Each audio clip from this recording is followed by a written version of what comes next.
Hello students, आज हम लोग सीखेंगे स्प्लेनोमेगाली के बारे में। लास्ट लेक्चर में हमने स्प्लेनिक रप्चर के बारे में डिस्कस किया। स्प्लेनिक रप्चर में हमने एक चीज देखी थी कि जो स्प्लीनोमेगाली यानी कि जो एनलार्ज स्प्लीन होती है वो रप्चर होने के लिए या फिर जो डिसीज स्प्लीन होती है वो रप्चर होने के लिए वल्नरेबल होती है। तो हम लोग ये जो डिसीज स्प्लीन या फिर आपकी स्प्लीनोमेगाली वो एग्जैक्टली क्यों होती है, मतलब उसके पीछे कॉजेज क्या होते हैं, उसको डिस्कस करेंगे आज। दूसरी चीज, इसमें हम लोग क्या इन्वेस्टिगेट कर सकते हैं और उसमें ट्रीटमेंट प्लान क्या होना चाहिए बेसिकली आपका, उसे डिस्कस कर लेते हैं। और थोड़ा सा कुछ कॉम्प्लिकेशंस इसके जो होंगे उसे भी हम लोग यहाँ पे डिस्कस करेंगे। बेसिकली जो आपका स्प्लीन होता है वो एक मोस्ट इंपॉर्टेंट पार्ट है आपकी लिम्फेटिक सिस्टम और आपकी इम्यून सिस्टम का। अगर स्प्लीनोमेगाली हो रही तो इसका मतलब कहीं ना कहीं एक तो इन्फेक्शन बढ़ा है या फिर आपकी जो आरबीसीज, प्लेटलेट, डब्ल्यूबीसीज है इनमें कहीं ना कहीं कुछ डिफिकल्टी होती है, तभी जाके आपकी स्प्लीन में कहीं आपकी स्प्लीनोमेगाली या फिर आपका एनलार्ज स्प्लीन होता है। तो बेसिकली क्या क्या कॉजेस हो सकते हैं हम लोग उसको डिस्कस कर लेते हैं पहले। तो कॉजेस में पहले हम लोग कैटेगराइज करेंगे कि इसमें कौन से कॉजेस है जो इन्फेक्टिव होंगे। कुछ कॉजेस ऐसे होंगे जो मेटाबॉलिक डिसऑर्डर की वजह से हो रहे हैं, कुछ कॉजेस ऐसे होंगे जो ब्लड डिसऑर्डर की वजह से होते हैं। पोर्टल हाइपरटेंशन एक खुद में एक कॉज होता है आपके स्प्लीनोमेगाली का। तो डिफरेंट कैटेगरी के हिसाब से हम लोग यहाँ पर एक एक करके डिस्कस करेंगे। तो पहला कॉज है आपका इन्फेक्टिव कॉज। तो इन्फेक्टिव कॉजेस में जो भी आपके डिसीजेस आते हैं वो है आपका पहला ट्यूबरकुलोसिस। ठीक है, तो ट्यूबरकुलोसिस में भी आपको यहाँ पर स्प्लीनोमेगाली देखने को मिलेगा।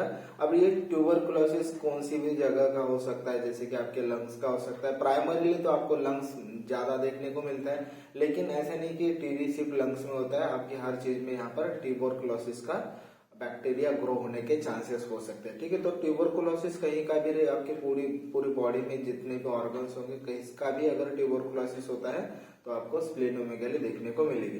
नेक्स्ट है आपका स्प्लेनिक एब्सिस। अब जब स्प्लीन में खुद में अगर एब्सिस हो रहा है तो ऑब्वियसली आपको स्प्लीनोमेगाली देखने को मिलेगी।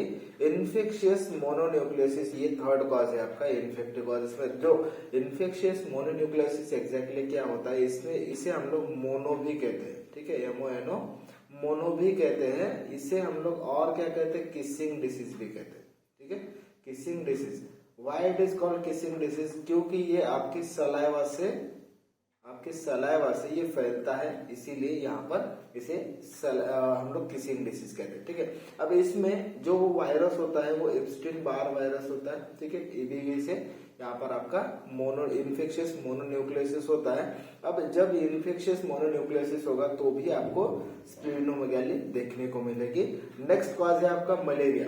अब मलेरिया तो ऑलमोस्ट अभी इरेडिकेट हो चुका है, आपको मलेरिया के पेशेंट बहुत कम दिखेंगे, लेकिन कुछ भी एरियाज ऐसे हैं जो अनहाइजेनिक होते हैं, जहाँ पे मॉस्किटोज की ग्रोथ ज्यादा होती है, उस एरिया में आपको स्पेशली ट्रॉपिकल एरियाज में आपको मलेरिया दिखेगा। तो वो मलेरिया के जो पेशेंट होते हैं उसमें स्प्लीनोमेगाली कॉमन होता है। ठीक है, नेक्स्ट है आपका टाइफाइड। टाइफाइड में भी आपको स्प्लीनोमेगाली दिख सकती है। कालाजार जो होता है उसमें, जो कि आपका एक प्रोटोजोल डिसीज होता है, लेशमिनियासिस से आपका कालाजार होता है, इससे भी आपको स्प्लीनोमेगाली हो सकती है।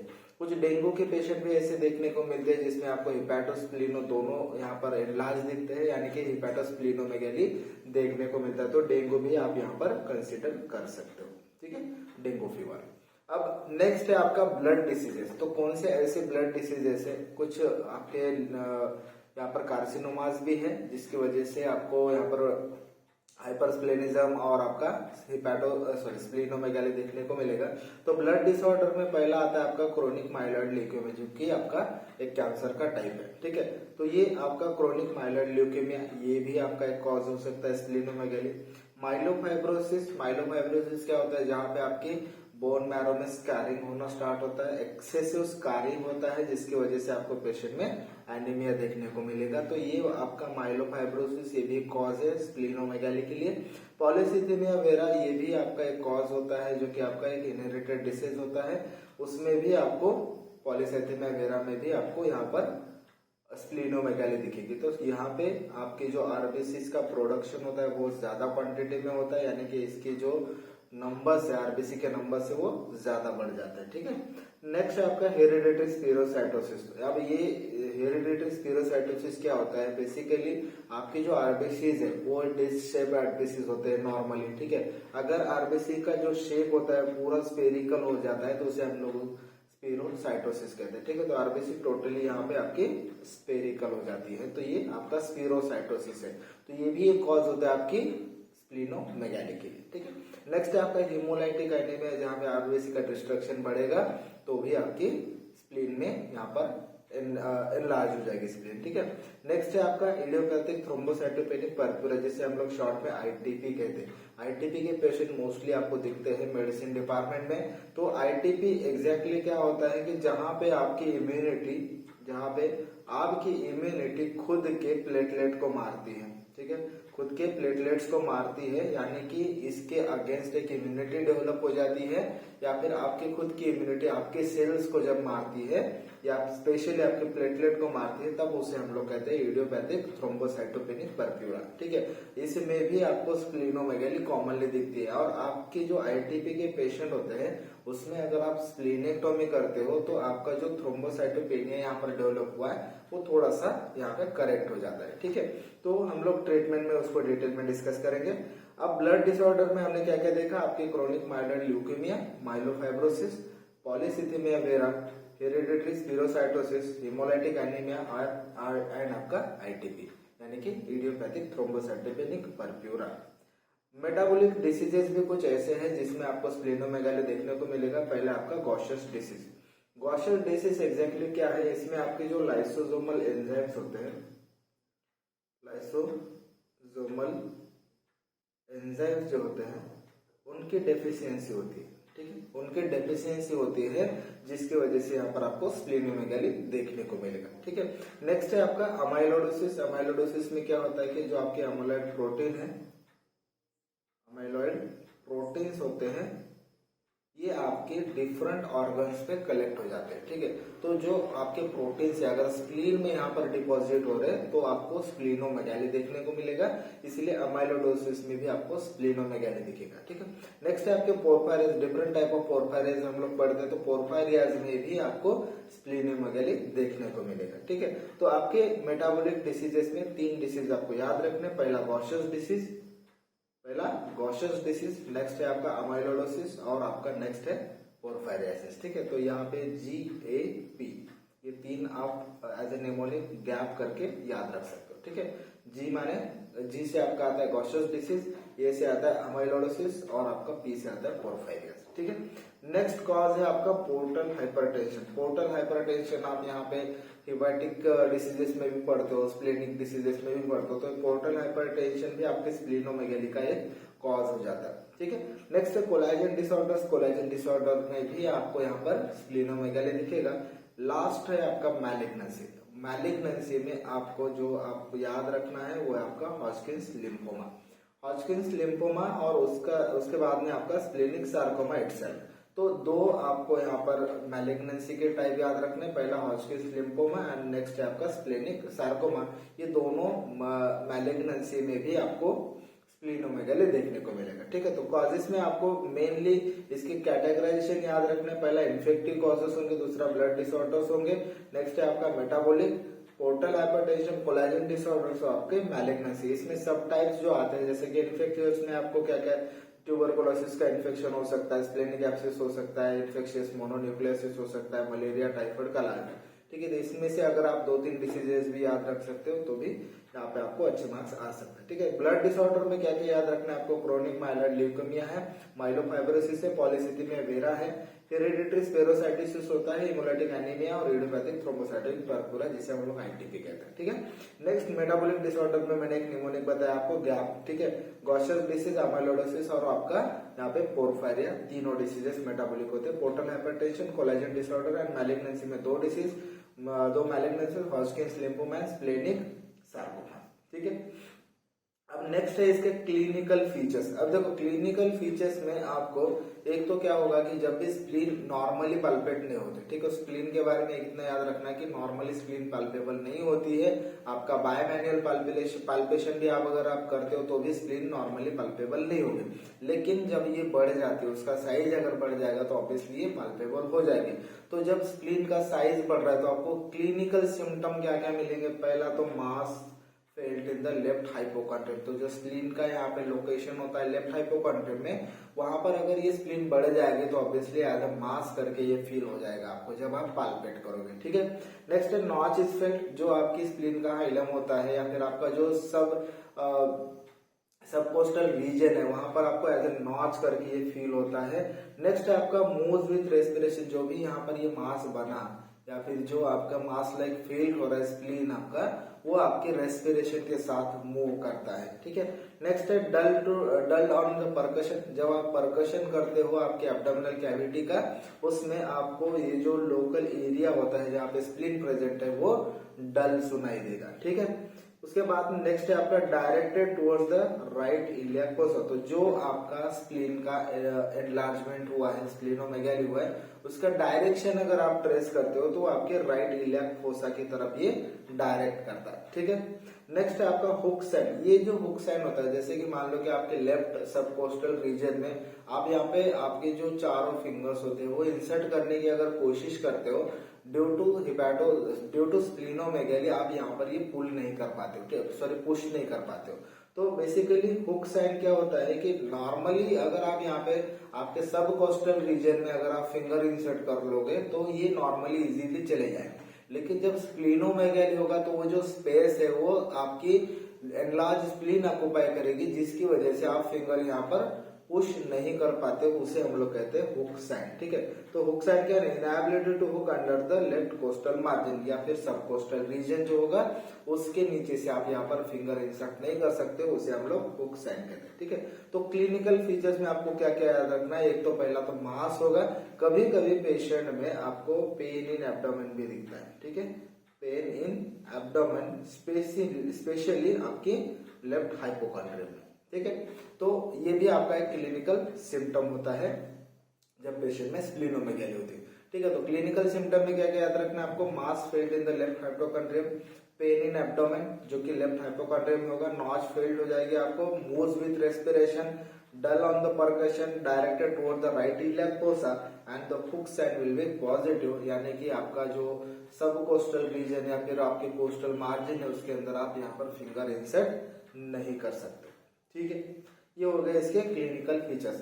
अब बात करते हैं इसके इन्वेस्टिगेशंस की। बेसिकली जो आपका स्प्लीनोमेगाली है उसमें आप इन्वेस्टिगेशंस ऑफ चॉइस क्या रखोगे, पहला एंड फॉरमोस्ट आता है आपका यूएसजी एब्डोमेन, ठीक है। यूएसजी एब्डोमेन के जो पॉजिटिव पॉइंट्स है मैं ऑलरेडी आपको बता चुका हूँ, ये हर जगह पे अवेलेबल हो सकती है, यानी कि छोटे सिटीज में भी अवेलेबल है। उसके बाद में इसका जो कॉस्ट होता है वो भी कम आता है एंड इजीली एक्सेसिबल है, ठीक है। यूएसजी एब्डोमेन कर सकते हो। नेक्स्ट है अगर पेशेंट में कहीं आपको कॉम्प्लिकेशन नजर आ रहा है तो अब तो सीटी एब्डोमेन भी आप कर सकते हो, ठीक है, सीटी एब्डोमेन भी आप कर सकते हो। तो ये दो आपको सिम्टम इन्वेस्टिगेशन याद रखने हैं। अगर आपके पेशेंट में ये आपका स्प्लीनोमेगाली है तो सीबीसी अगर आप करते हो तो पेशेंट में कभी कभी आपको पैनसाइटोपेनिया दिखेगा, ठीक है। पैनसाइटोपेनिया मतलब क्या होगा, पैनसाइटोपेनिया मतलब आपका एचबी भी कम होगा, आपके डब्ल्यूबीसीज भी कम होंगे और आपके प्लेटलेट भी कम होंगे, ठीक है। अगर ये तीनों कम होते हैं तो हम लोग उसे पैनसाइटोपेनिया कहते हैं, क्योंकि यहाँ पे पूरे सेल्स जो होते हैं जैसे कि एचबी की आपके आरबीसी को यहाँ पर इंडिकेट करेगा, तो आरबीसी भी कम है, डब्ल्यूबीसी भी कम है और प्लेटलेट भी कम है, तब हम लोग उसे पैनसाइटोपेनिया कहेंगे, ठीक है।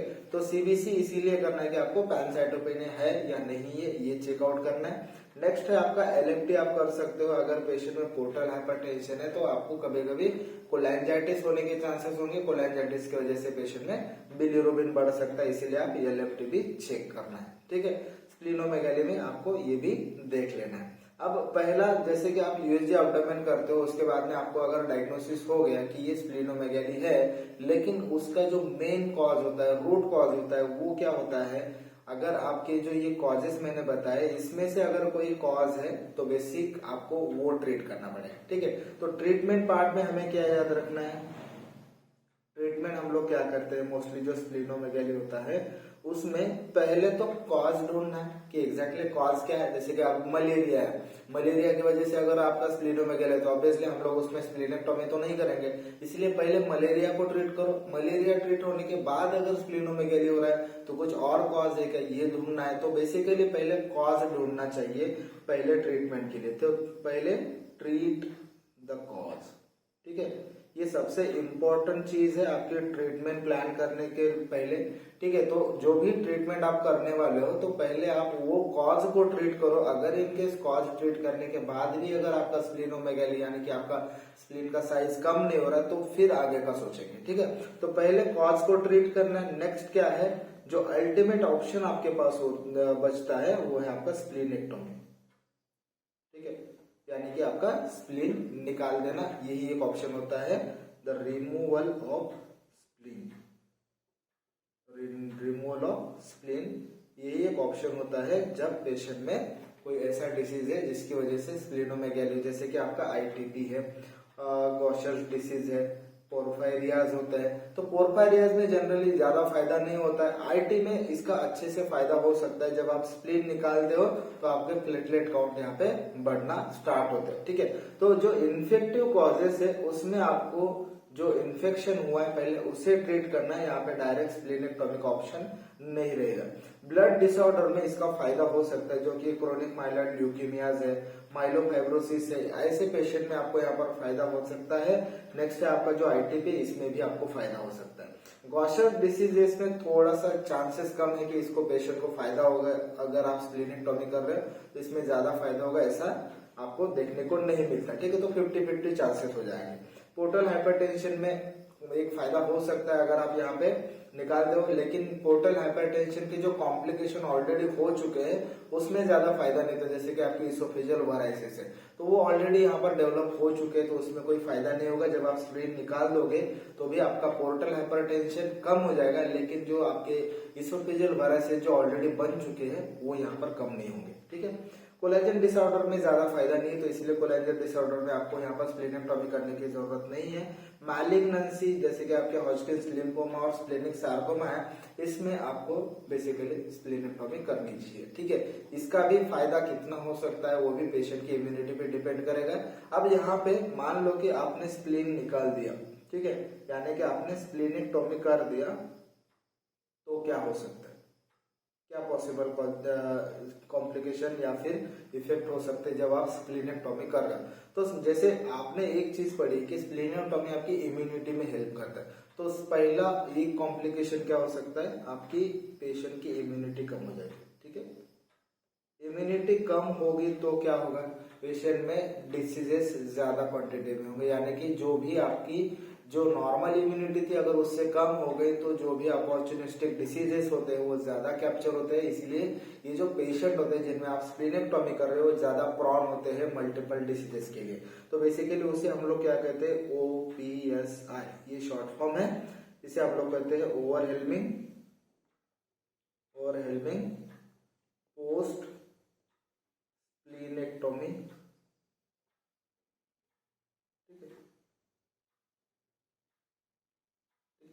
ओवरहेलमिंग पोस्ट स्प्लीनेक्टोमी, इसे आप लोग OPSI कहते हैं, ठीक है। तो ये आपका एक पार्ट ऐसा है जिसमें आपको स्प्लीनेक्टोमी के बाद यहाँ पे पेशेंट में ज्यादा इन्फेक्शंस देखने को मिलेंगे, ठीक है। ये एक हमारा एक पार्ट है जिसे आपको याद रखना है, ठीक है। ये हो गया आपका स्प्लीनेक्टोमी के बाद के कॉम्प्लिकेशंस। अब यहाँ पे आपका जो स्प्लीनोमेगाली है वो चैप्टर यहाँ पर खत्म होता है, ठीक है। Thank you.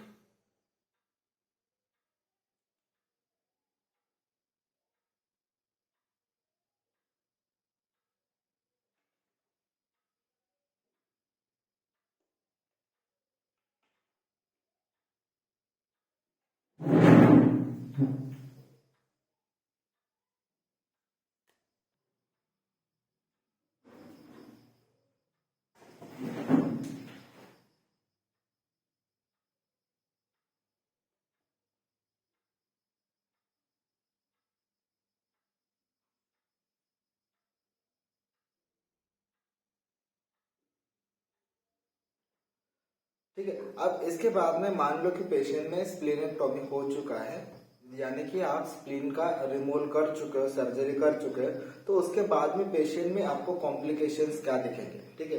तो जो स्प्लीनेक्टोमी है, ठीक है, स्प्लीनेक्टोमी अगर आपने कर दिया उसके बाद में क्या, ठीक है, जैसे कि आपको पता है कि स्प्लीन क्या करता है, आपकी इम्यूनिटी में हेल्प करता है। इसीलिए पेशेंट में जो स्प्लीनेक्टोमी हुआ है उस पेशेंट में आपको उस पेशेंट की इम्यूनिटी डिक्रीज होती हुई दिखेगी, ठीक है। तो इम्यूनिटी यहाँ पर कम हो जाती है, इसीलिए ऐसे पेशेंट जिसमें स्प्लीनेक्टोमी हुआ है वो ज्यादातर वल्नरेबल होते हैं मल्टीपल डिसीजेस के लिए, जो कि अपॉर्चुनिस्टिक डिसीज होते हैं, ठीक है। नेक्स्ट क्या हो सकता है, इसमें एक टर्म आती है OPSI, यानी कि क्या, ओवरवेलमिंग पोस्ट स्प्लीनेक्टोमी इन्फेक्शन, ठीक है। तो ये वर्ड याद रखना है OPSI। इसका मतलब क्या होता है कि जो ऐसे पेशेंट जिसमें स्प्लीनेक्टोमी हो चुका है, ऐसे पेशेंट में आपको पोस्ट स्प्लीनेक्टोमी मल्टीपल इन्फेक्शंस देखने को मिलते हैं, जिसमें न्यूमोनिया हो सकता है, ट्यूबरकुलोसिस हो सकता है, मल्टीपल डिसीजेज जो अपॉर्चुनिस्टिक डिसीज होंगे आपको OPSI की कैटेगरी में मिलेंगे, क्योंकि पेशेंट में ऑलरेडी स्प्लीन निकाल दिए है, तो पेशेंट में आपको इम्यूनिटी कम होती है। इसलिए ऐसे पेशेंट जो कि स्प्लीनेक्टोमी हो चुके हैं वो मल्टीपल ड्रग्स पे ज्यादा दिन तक रहते हैं, जिसमें आप यहाँ पर इम्यूनो सप्रेसेंट यूज करते हो, ठीक है। तो ये कुछ यहाँ पर आपकी स्प्लीनेक्टोमी के अंडर कुछ ट्रीटमेंट प्लान होते हैं। तो बेसिकली आपकी स्प्लीनोमेगाली में आपको एक अल्टीमेट ऑप्शन बचता है जो कि आपका स्प्लीनेक्टोमी होता है, ठीक है।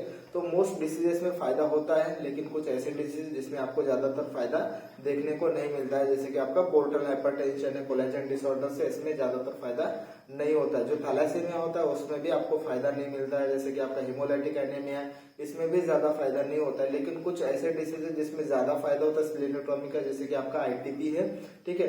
उसके बाद में यहाँ पर माइलोफाइब्रोसिस, पॉलीसिथीमिया, इसमें भी थोड़ा बहुत फायदा होता है। क्रोनिक माइलर लीकेमिया में अच्छे खासे से यहाँ पर पेशेंट ट्रीट हो जाती है आफ्टर स्प्लीनेक्टोमी, ठीक है। तो ये कुछ डिसीजेस आपको याद रखने हैं। ये वो आपका स्प्लीनोमेगाली वाला चैप्टर, ठीक है। यहाँ पे हमने दो डिसीजेस पढ़े स्प्लीन के अंदर, एक तो आपका स्प्लेनिक रप्चर और दूसरा स्प्लेनोमेगाली, ठीक है। अब नेक्स्ट हम लोग यहाँ पर आपकी जो किडनी यूरेटर के डिसीजेस होंगे उसको स्टार्ट करेंगे, ठीक है।